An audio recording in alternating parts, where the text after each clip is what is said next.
After 11 weeks, BFDIE has reached its end, and I had a real good time with this season. The simpler style and shorter episodes make for a cozy watch, just like base BFDI, and there's plenty of charm and great comedy across all 10 episodes. It's kinda crazy looking back on the war zone that unfolded when episode 1 dropped, since I think most people are now pretty fond of BFDIE, and would be down for a BFDIEA, or similar style of season where BFDI goes back to its roots. The most crucial thing to a great season, though, is having a strong cast, and with only 12 characters, it makes perfect sense to rank them all, and in turn say where I think this season excels, or could use a bit of work on the character side of things. Know that everything is just my opinion, so feel free to disagree with my takes and share yours in the comments, as I rank every BFDIE character. Failure. Last place feels like a harsh label since I don't hate the guy or anything, and he was dealt a weak hand, but compared to everyone else who at least has one episode where they shine, or do something interesting, Hot Dog doesn't. Again, it's hard not to be a bum when you're the first boot, but across every episode he appears in, I think he brings very little to the table. We know he's stubborn, choosing to climb an upscaled Clash Royale log instead of switching poles. He wants to abide by the announcer's rules, and he's very indecisive based on his changing of who to root for in the finale, but that's really all we get. It's not like he has no personality, and I trust he could be used in a cool way in the future, but as of right now, based on what he was given, Hot Dog is outclassed by everyone around him and goes no higher than last place. The key word back there is now, because for the first half of the season, I probably would have put Money at the bottom spot. Honestly, I could still see a lot of people putting her last, thanks to her heel turn, but Money turning evil is, in theory, way more interesting than just being a pushover. Legit, nobody listens to or cares about her ass in BFDIE 1 and 2, which caused her elimination, and come the rejoin episode, her getting sick of being disrespected, and mauling Ruler to death to get back into the game, is compelling and could have made her a good villain for the back half of the season. Problem is that we already have Toothpaste and Sidewalky as main villains, Sticker is a massive cheater, and Needy is morally gray, which gives us an impure imbalance where Money doesn't stand out. She's just a sauceless jerk compared to them, who only becomes noteworthy again in BFDIE 9, once everyone else is trying to take her down, which I'd call another okay episode for her, that isn't able to make up for Money's weak ones. I guess she's in the same boat as Hot Dog, where she could become a more effective or sympathetic villain in the future, with how she's trapped on Nightmare Island and all that, but without knowing where her story will go, I'm not very impressed by Money this season. Seriously? You know, for being in the bottom 3 on the list, I'm actually glad David got to be in another main season, since it showed that he can be used in some really fun ways. BFDIE 2 has gotta be his best episode in the whole show, because he gets to be expressive and do comedy on his own, when he's usually stuck being someone that other characters react to. He also gets time to show off in episodes 1 and 5, however, he gets weighed down in my eyes by also having some dull outings.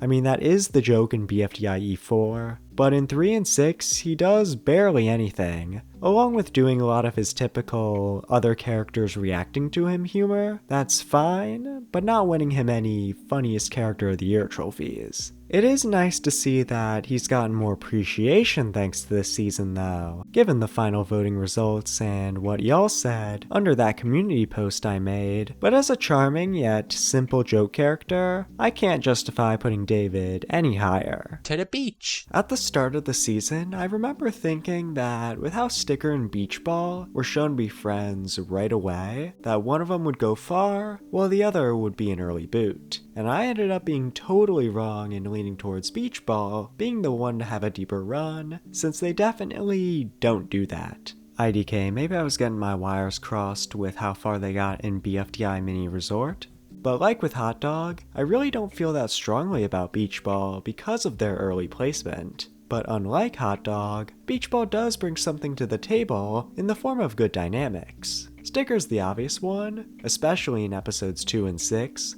but they work well with Rose too, so their positive personality and pacifist nature, at least pre-mini resort, could have been fun to see for more episodes. We already got some conflict between them and Sticker in BFDIE 6, so I would have been down to see what Beach Ball would do if they stuck around longer. As is though, they get hampered by not having many episodes to shine, so while I enjoy what we do see of them, there are two other nice characters this season, one of whom is much more popular, that both stand out to me more than Beach Ball does. I won! I didn't say that much more, because now we got Mr. Popular and Mr. Winner of the season, Fern. Now that he's won, I've seen more Fern haters, calling him a bland, boring, basic industry plant, even with the winner being determined by viewer votes. And yeah, I would have preferred Sticker or Sidewalky, seeing as I haven't talked about them yet, but I still wouldn't call Fern an awful character or winner. From the very first episode, he's framed as a boy failure, trying his best and playing fair, despite so many of his peers playing dirty. And his underdog status works at getting you on his side in a season where losing means elimination. He's like a polar opposite to Money, because while she sacrificed her kind morals to try to win, Fern stays nice the whole season, rarely playing dirty, no matter how hard people like Sticker, Sidewalky, or Toothpaste wilt his patience. Toothpaste is especially notable for Fern, as they play off each other really well as frenemies, yet it comes at the cost of revealing a weakness for Fern, because he is reliant on others to be memorable and becomes less interesting after Toothpaste gets out. The writers do bring him closer to Sticker after Toothpaste is gone, which is a good connection, but on his own, Fern is just a friendly guy. He's not bad, but nothing phenomenal either. Personally, I wish we saw those parallels between Fern and Money get brought up, considering where their stories end, and it could have given Fern a more unique role in the endgame, outside of being the nice underdog, especially with how his win was very unsurprising, even before we knew the votes determined the winner.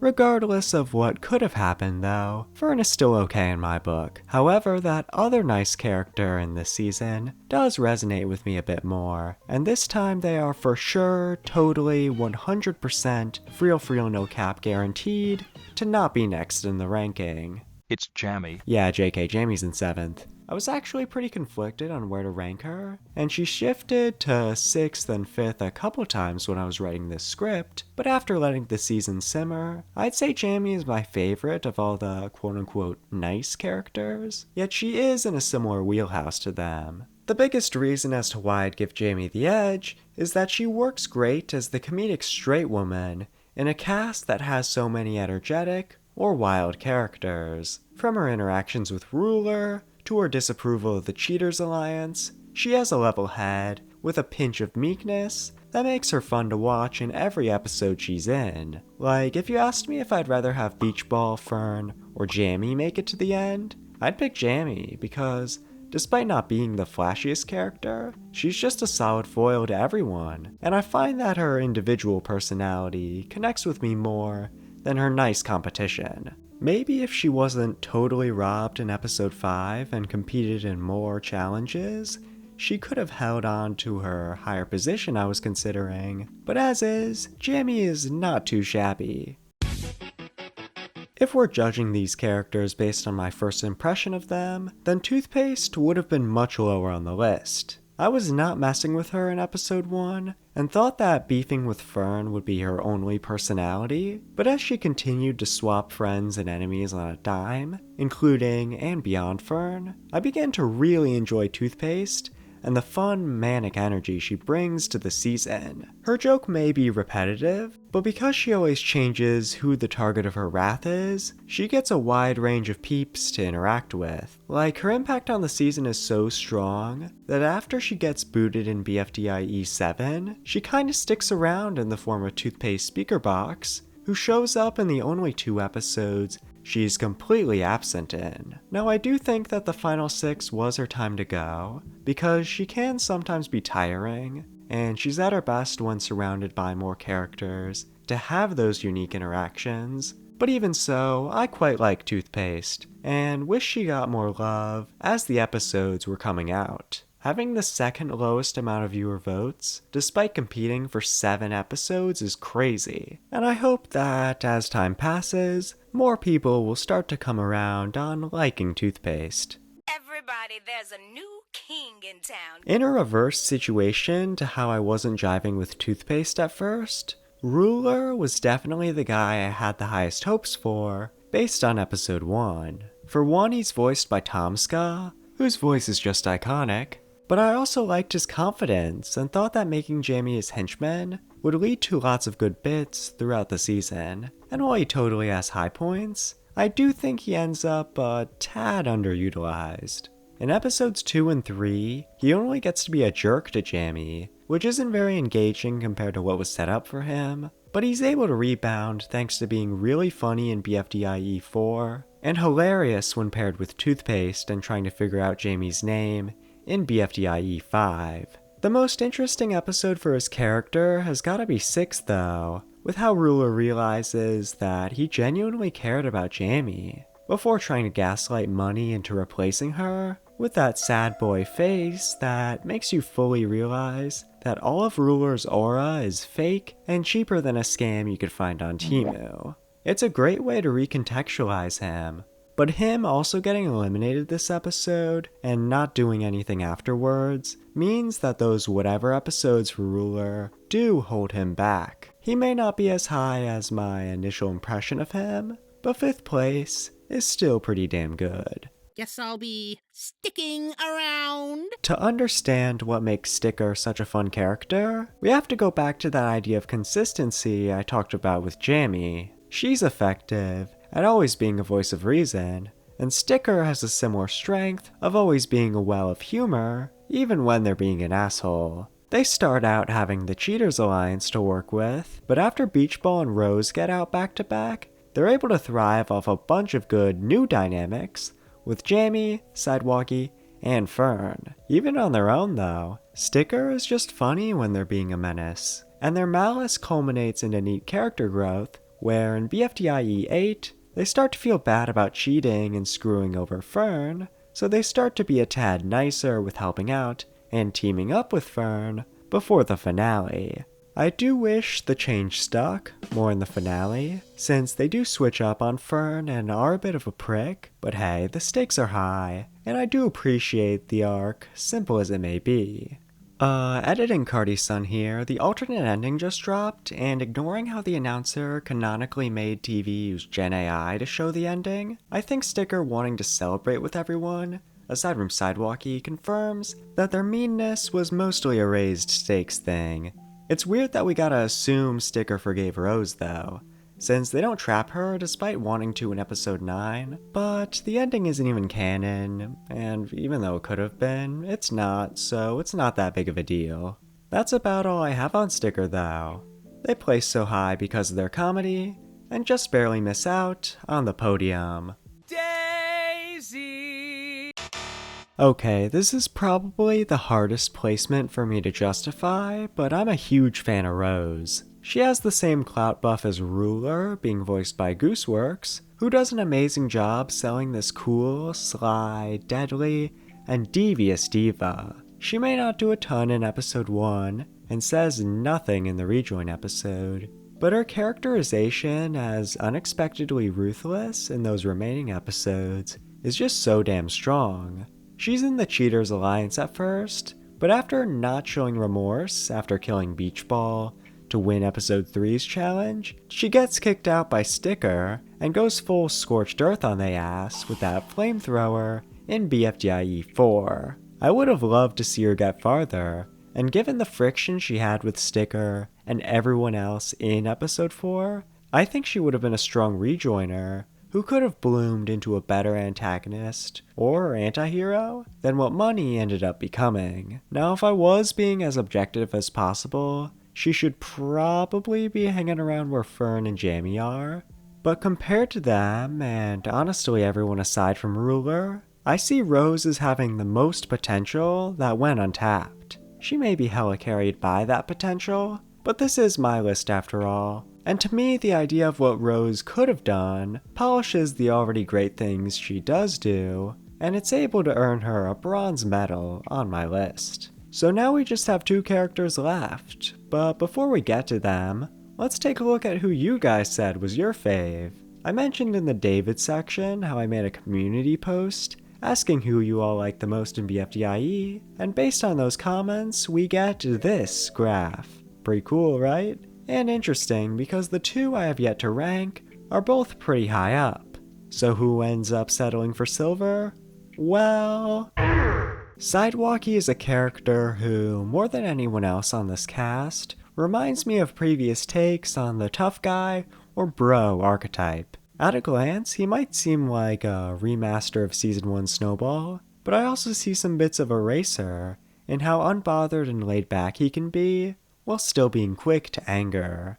He for sure takes from those who came before him, and I wouldn't call him better than Snowball or Eraser, but Sidewalky is able to turn what those 2 gave him into a different flavor of meanness that makes an amazing overarching antagonist. The way he uses his weight as a slab of concrete to crush or intimidate people makes great slapstick for when he comes out on top or gets whooped by someone like David or Money, and he just has so many other killer bits throughout the season, from missing every snowball throw, to bickering with Needy and being colorblind, to getting himself progressively more angry at David when bro isn't doing anything. Sidewalky's just used so effectively. He even gets some texture in trying to align with Money before joining with Fern and Sticker to take her down, despite being at odds with them for so long. It's rare to see a mean guy like him make it so far, but I'm glad he made it to the finale, cause I see him as the best villain of the season. And yet, he's not number 1, because Needy is. Remember back to the Jamie section again, when I talked about her low-key energy as a positive? Well, Needy takes that even further in staying chill and is endlessly endearing because of it. Her strategy of doing the bare minimum is perfect in a challenge-based season, and it allows her nonchalant and coy personality to stand out a ton in the first 5 episodes, each of which give her a fresh role that still involves not trying hard to win. That all changes in episode 6 though, where she learns that having passion and caring about something feels invigorating. And while I've seen arguments that losing her strategy makes Needy less interesting, I still really like her clashing with Money in BFDIE 7, and how Needy feels sorta bad about causing her elimination. If I had to nitpick, I'll say BFDIE 8 is her weakest outing, but I see that more as a product of the episode itself being kinda weak, rather than Needy being the problem, since she just isn't given anything special to do. Unless you call it being eliminated special, which I wouldn't, and it's a damn shame, because she's who I wanted to win from episode 3 onwards, simply because of how much I enjoyed her antics. She provides an original energy to the season, bounces off everyone she gets paired with in a way that's always entertaining, sticks around long enough to make a big impact, and she rises above everyone else to be my surefire favorite character in BFDIE. So that's everyone. Final thoughts on the season are that it's great, and I hope we get to see these characters again in the future. That's really all I gotta say though. If you haven't, please subscribe, like, hype, share, hit that bell, comment if you have any thoughts on my ranking, and thank you for watching.